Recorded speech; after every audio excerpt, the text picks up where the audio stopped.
আমি সুধাকে হসপিটালে খুঁজুছে সুধা একুটিয়া ঘরে ମୋ ପାଖରେ ଓ ବୋହୁର କହି କହି କାନ୍ଦରୁ କଣ କିଛି ବୁଝିପାରୁନ ଏ ଅମଣିଷ ସବୁ ଜାଣି ଦେଇଛି। ଶ୍ରେୟା ତମେ କାନ୍ଦୁଛ କଣ? ଶ୍ରେୟା କଣ ହେଇଛି କଣ? ସୀତା ମାଙ୍କୁ ଉଦ୍ଧାର କରିବା ପାଇଁ ରାମଙ୍କ ସାଙ୍ଗରେ ଯୁଦ୍ଧ କରିବାକୁ ମନକୁ ଚାଲିଥିଲେ। ଆଉ ଏ ଯୁଗରେ ଲକ୍ଷ୍ମଣ ସୀତା ମାଙ୍କୁ ହସତେ ସଜେଇ ଦେଲେ। ମୁଁ କେତେ ଡାଉରା ହେଲି କାକୁତି ବିନତି ହେଲି ହେଲେ ସୀତା ମାଙ୍କୁ ତା କିଛି ବି ଶୁଣିଲେନି। ମୋ ସଂସାର ଆରମ୍ଭ ପୂର୍ବରୁ ସେ ମୋ ସଂସାରକୁ ଭାଙ୍ଗି ଦେଲେ। ରାମ ଅଛି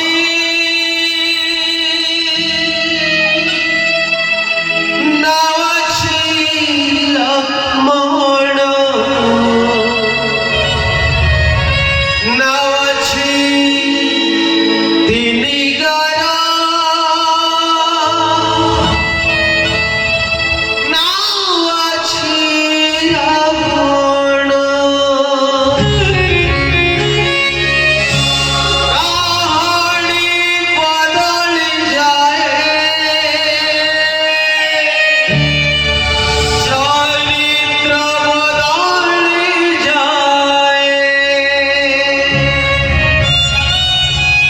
आओ गोटे रामायण लेखा हुए हे माटी रे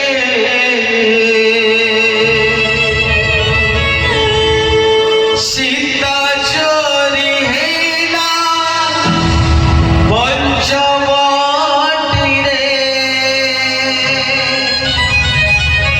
सीता चोरी हेला पंचवटी रे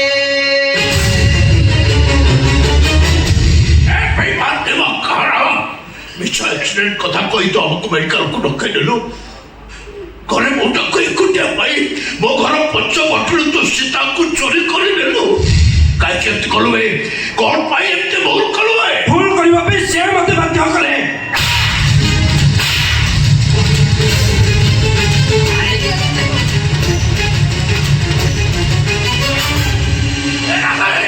ମୁଁ ତ ଆଦେଶ ଦଉଛି ଏଇଟା ମୋ ବଂଶ ପାଇଁ କଳଙ୍କ।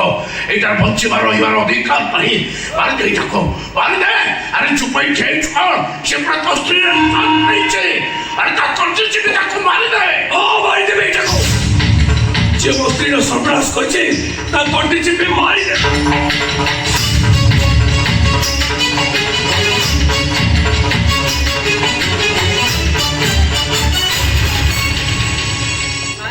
କେମିତି ମାରି ବାପା? ସୁଧା ପ୍ରଭୁ ସାନ ଭାଇ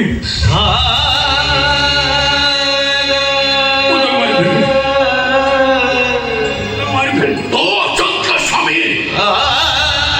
ଆରେ ସ୍ତ୍ରୀ ଯଦି ସୁରକ୍ଷା ଦେଇନପାରିବୁ ତାହେଲେ ପାଉଥିଲୁ କାହିଁକି? ମୁଁ ଏକ ସାନ ଭାଇ କହିଦ କ୍ଷମା କରିଦେଇ ପାରୁ କିନ୍ତୁ ମୁଁ ଛାଡ଼ିବିନି। ଏବେ ମୁଁ ଏଇଟାକୁ ପୋଲିସରେ ଦେବି। ଆମ ପୋଲିସକୁ ଫୋନ କରନି।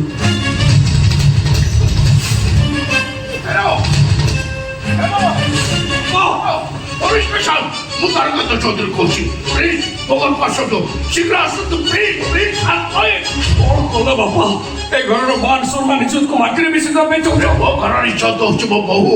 ମୋ ବୋହୂର ଇଜ୍ଜତ ଚାଲିଗଲା ଯେତେବେଳେ ମୋ ଘରର ଇଜ୍ଜତ ରହିଲା। ଟିକେ ଚୁପ୍ ହେଇଯାଅ ଚୁପ୍ ହେଇଯାଅ। এই ଘଟଣାକୁ ସମସ୍ତେ ଭୁଲିଯାଅ ଭୁଲିଯାଅ। এই ଘଟଣା ତୁ ଚୁପ କର।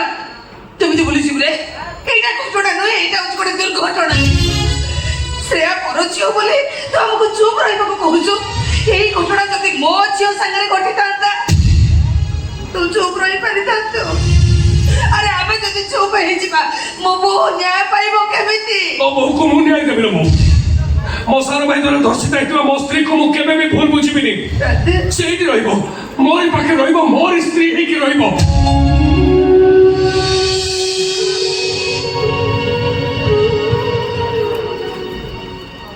ସେଦିନ ସାଗର ମନ୍ଥରୁ ମିଳିଥିବା ହଳାହଳ ବିଷକୁ ଯେମିତି ଭଗବାନ ସଖରୁ ପାନ କରିଥିଲେ। ମୋ ସାନ ଭାଇର ସବୁ ଭୁଲକୁ ସେମିତି ମୋ ମୁଣ୍ଡରେ ମୁଣ୍ଡେ ନେଇ ସବୁଦିନ ପାଇଁ ଚୁପ୍ ହେଇଯିବି ଲୋ। ତମେ ବି ଚୁପ୍ ହେଇଯାଅ, ତମେ ବି କାହାରି କିଛି କହିବନି। କାହିଁକି ଏତେ ଦୁର୍ବଳତା ରାଧେ? କାହିଁକି ଏତେ ସ୍ୱାର୍ଥପରତା? ନିଜ ସ୍ତ୍ରୀର ଇଜ୍ଜତ ଚାଲିଗଲା ପରେ ତମେ ମତେ ଚୁପ୍ ରହିବାକୁ କହୁଛ? ସେ ତମ ଭାଇ ବୋଲି ତମେ ତାକୁ କ୍ଷମା କରିଦେଲ, ତମେ ତମ ନିଜକୁ ବୁଝେଇଦେଲ। ହେଲେ ମୁଁ ମୋ ନିଜକୁ କେମିତି ବୁଝେଇବି? ବୁଝେଇ ଦିଅ ସ୍ନେହ, ମୋ ପାଇଁ, ମୋ ପରିବାର ପାଇଁ ତମେ ନିଜକୁ ବୁଝେଇ ଦିଅ। ହେ ରାଧେ, ଭାଇକି ଶାସ୍ତି ଦେଇପାରୁନୁ ସ୍ତ୍ରୀকে ବୁଝିଯିବା ପାଇଁ? তোর স্বামী আমার যোগ্যতা নাই। ভগবান কুমার করুছি কোন জন্মরে তো স্ত্রী ন মিলু, কাইকে ସବୁ ଜନ୍ମରେ ତୁ ତୋ ସ୍ତ୍ରୀକୁ ସାନ ଭାଇକି ଦାନ କରିଦେବୁ। ରାଧେ, କାହିଁକି ଏମିତି ବିଚାର କଲୁ ରାଧେ? କାହିଁକି ଏମିତି ବିଚାର କଲୁ? ବାପା, ପୁରାଣରେ ରଘୁ ବୋଲି ଜଣେ ରାଜା ଥିଲେ। ତାଙ୍କର ଅନେଶତରାଣୀ ଥିଲେ। ତେବେ ଜଣେ ବ୍ରାହ୍ମଣ ଆସି ତାଙ୍କ ଅନେଶତରାଣୀକୁ ଦାନରେ ମାଗିଲେ। ରଘୁରାଜା କଣ କଲେ ଜାଣିଛ? ହସି ହସି ଅନେଶତରାଣୀକୁ ଦାନ କରିଦେଲେ। ଅନେଶତରାଣୀକୁ ଦାନ କରିସାରିଲା ପରେ ତାଙ୍କ ବଂଶ ସୂର୍ଯ୍ୟ ବଂଶରେ ପରିଣତ ହେଇଗଲା। ବାପା, ମୋର ଏତେ ବଡ଼ ଲୋଭ ନାହିଁ ବାପା। ମତେ ମୋ ସାନ ଭାଇ ଦରକାର, ମତେ ମୋ ସୁନା ଦରକାର ବାପା। ବାରେ ଭାଇ ବା ବା, আরে जो ভাইটা তোর তো সুখ ছড়াই নেলা, তো স্ত্রীর ইজ্জত নেই গলা, সেই ভাইটা পাই তোর এতে ভালো পাইবা।